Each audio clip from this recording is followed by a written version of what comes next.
xale yi wane li ñu mën wane seen mën-mën ndax dëgg la dañ leen di jàngal ci saalu classe yi wante jàng bi yamul foofu jàng dafa ànd ak nga xarañ ba nga xam ni daa mën ne man kat am na loo xam ni su ma ko defee ci xarala yu bees yi walla ci yeneen anam dinaa am daal nu ma dimbalee sama réew dinaa am nu ma dimbalee askan wi ndax innovation du leneen lu dul loolu mooy nga gis ne askan bi am na ay jafe-jafe yu muy jànkonteel nga ni man nag lan laa mën a créer lan laa mën a inventer lan laa mën a indi lu bees loo xam ni dina tax ba jafe-jafe yooyu wàññeeku léegi nag loolu dafa di lu am importance ci jamono ji ñu nekk ndax xam nañ ne léeg-léeg am liggéey du yomb léegi étudiants yi dañ leen di former wan leen ni pare say jàng wut liggéey dëgg la wante mën nga it soo paree say jàng yow ci sa bopp nga fexe ba am sa entreprise nga fexe ba mën yow ci sa bopp am ñooy jox liggéey waaw loolu donc mooy sensu innovation mooy nga indi lu bees lu amul woon loo xam ne dina dimbale askan wi ak loo xam ne dina tax ba yow doo nekk di wut liggéey da ngay am ñooy former ñu ñëw di la liggéeyal léegi nag liy wane ni loolu dafa am solo lool mooy gis ngeen ñi ñu àndal yëpp waa IRD ngi fi waa ministère représentant monsieur le ministre ngi fi waa UEMOA waa ngi fi waa AUF ngi fi ñëpp a ngi ñëw ànd ak ñun ak waa Novotek ak ñëpp ku lim juum waaw wante ñëpp ñëw nañu ndax dañu xam ne fi mu nekk ni dañu toll jamono joo xam ni étudiants yi ay étudiants yu bees lañu étudiants yi mënatuñ leen jàngal ni leen daan jàngale moo tax nag léegi prix wu innovation bi am solo lool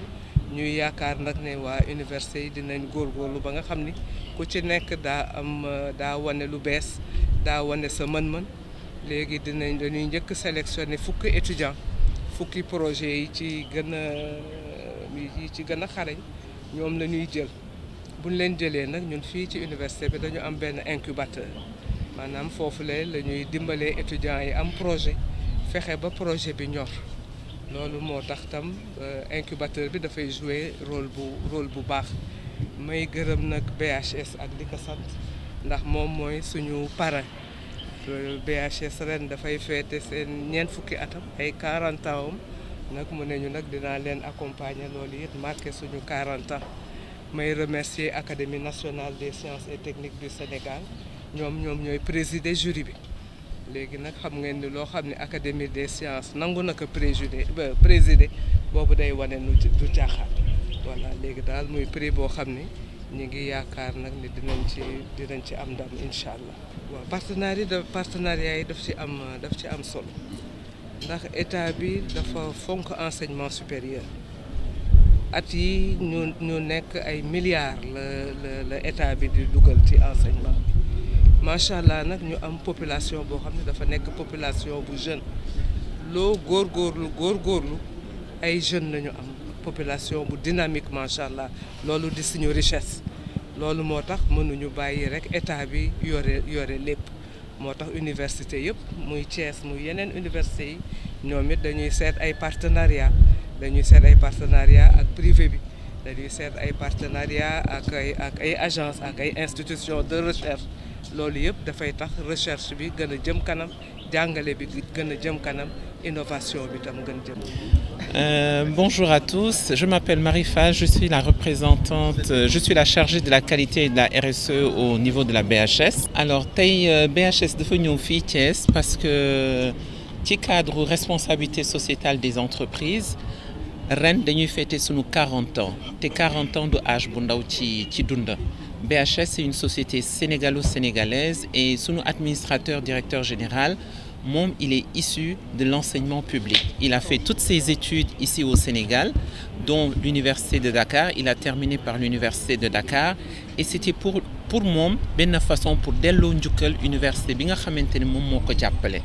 ba pare woon xale yi aussi ñu gën a gëmaat seen bopp ne bu ñu toogee Sénégal ci kàttanu yàlla am nañ ay opportunités yoo xamante ne buñ si taxawee dinañ si mën a gis seen bopp. léegi bu ñu seetloo ci li ñuy liggéey ci fànn yu nekk tey jii Sénégal dafa toll ci ay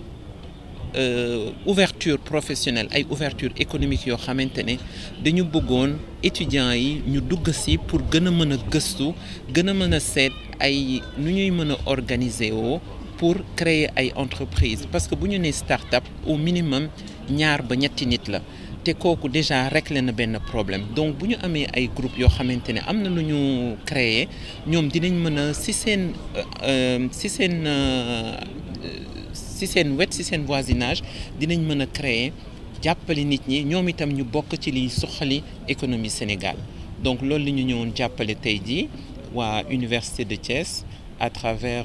partenariat bi ñu fas yéene mottali ak ñoom. Merci bien. Il était important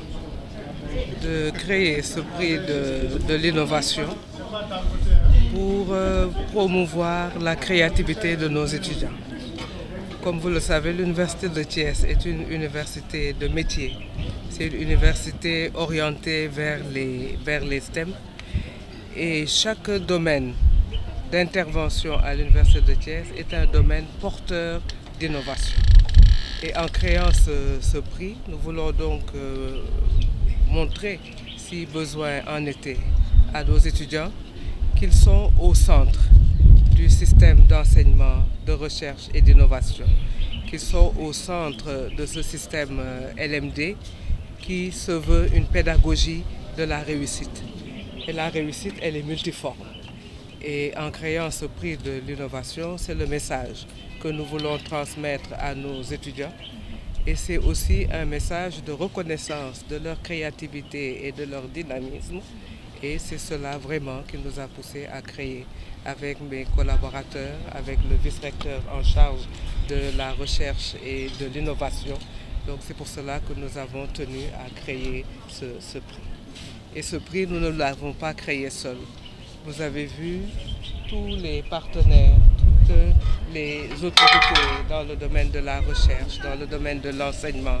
avec l'Académie nationale des sciences et techniques. Nous sommes accompagnés par les agences de promotion du tourisme, des agences de la propriété intellectuelle. Nous sommes accompagnés par Dangote et nous avons également comme parrain pour ce prix la BHS qui nous accompagne également, ce qui montre que toutes les composantes de notre société sont conscientes de l'importance de ce prix, de l'importance de l'innovation qui depuis 2017 fait partie des missions de l'université, de l'enseignement supérieur et de la recherche. Et c'est pour cela également que nous nous réjouissons de la présence du directeur de l'innovation qui est venu donc pour représenter Monsieur le ministre de l'Enseignement supérieur, de la Recherche et de l'Innovation. Oui, vous avez entendu ce qu'a dit tout à l'heure l'étudiant, à savoir qu'il s'agit non seulement donc d'entreprendre, de chercher un emploi, mais surtout de créer des emplois. Nous avons de nouveaux types d'étudiants, il faut bien le dire. Ce sont des étudiants qui pensent qu'il n'y a pas qu'une seule voie, qu'il n'y a pas comme unique voie le fait d'aller chercher du travail, mais qu'eux-mêmes peuvent être des créateurs d'emplois s'il y a évidemment l'accompagnement nécessaire. Comme l'a dit tout à l'heure M. Mbaye, qui est un de nos partenaires techniques privilégiés, donc de Neurotech, il a montré que ce n'est pas facile. Être un entrepreneur, ce n'est pas facile. Il faut savoir accepter les échecs. Il faut savoir apprendre de ces échecs et rebondir. Et je crois que c'est pour cela que vraiment les échanges que nous avons eus cet après-midi ont été extrêmement enrichissants.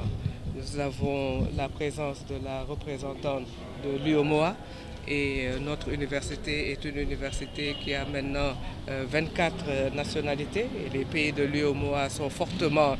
représentés et c'est pour cela également que nous nous réjouissons de la présence de son Excellence et de son accompagnement pour ce prix de l'innovation.